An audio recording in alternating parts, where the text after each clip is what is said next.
Daily Broadside to 831. Yesterday I went out for my son's birthday, and my oldest son, who's in graduate school, he's a graduate assistant, and he's grading papers. He tells me, he's like, yeah, I gave a girl a 30 the other day. I was like, 30? What'd she do?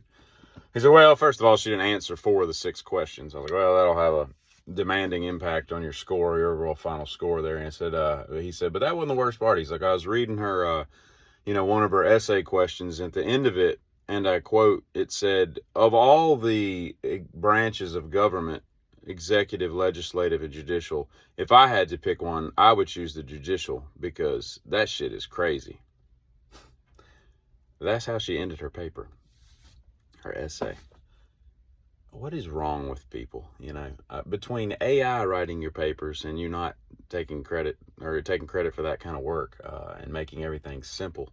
And don't get me wrong, AI is pretty interesting. I was talking to a buddy who was, I don't have anything to do with it, but he was explaining it to me. I said, can it tell you how to build furniture? And he's like, yeah. I said, like plans, so you don't have to like figure it out, because I'm currently building this big receptionist desk, and I'm having to just make it out of my head, right?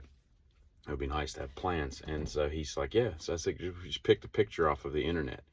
And I got a picture of like I think it was a dresser, and he puts it in there, and he's like, AI, make this for me and tell me how to build it in plans, what materials I need, and thickness of wood, and what tools and all.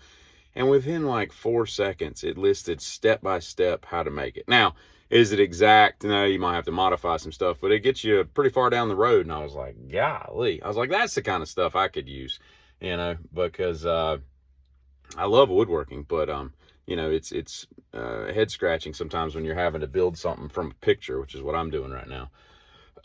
You're just having to like kind of guesstimate and then figure it out as you go and all, but it's pretty cool though, I will say that. But you got to do better than that, current students. That's a little crazy. And if you ever go out in the wild and you pay attention to trees, look at the base of them and notice that at no point is a tree surrounded by a mulch volcano where everybody builds the mulch up 3 feet up the trunk. Trees aren't meant to do that. Okay, quit doing that. You got to give the tree some space, man. You're just wrapping the tree in a big mulch blanket. It's not healthy for the tree. I'm not an arborist, but I know that's not how nature intends it. And yet people just keep adding more mulch. It just looks dumb. You got this, triangle pyramid going up your tree. It doesn't make any sense. And, people have children. I'm not telling you anything you don't know. Some of you may have children, and they probably favor you a lot and all. But Ron Artest has taken it to another level. I watched a video the other day of Ron Artest's son, and for the first 20 seconds, I thought I was listening to Ron Artest. Those dudes are absolute twins of one another. It's crazy. Like, I'd like to know, his mom must look like Ron Artest, because that dude he has created a facsimile of himself, the likes of which I have never seen before. And if we're talking about Whitechapel, the band, good band. I've seen them twice now in the last 4 or 5 months, and I really enjoy their music and all. But they got a lot of crap for a couple of their albums, and where they went soft. They had some slower melodic stuff and whatnot. And I gotta tell you, I like Valley, I guess, and Ken. I think they're great albums. Ken's probably my favorite album of all. It's heavy still, but it's got some really melodic, beautiful stuff. That guy can actually sing.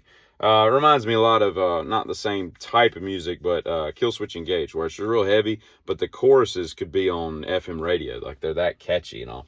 And my dog knocked something over yesterday, and then I saw a video of a dog knocking something over, and I gotta tell you, they just don't care. They could come through a room and their tail just knock over a glass of lemonade, spill it all over some kind of, expensive rug and whatnot, and they just keep on trucking. They have no concept of the damage that they, go over. Like, for example, my dog outside the last few days, we've been working together outside, and she's tied up because if she sees a cat, she's gone. So I don't have time to pay attention to her. So she's on like a 60-foot lead. She's running around with me and all. Stays by my side like a good dog should, I guess. But it's also carpenter bee season, and she kills bugs and flying insects like you wouldn't believe. I mean, it's pretty impressive. She's quick, and which is good, because I hate carpenter bees. I trapped some in my carport shed there just yesterday, where they're boring holes, and I filled them in, and God, I hate those things.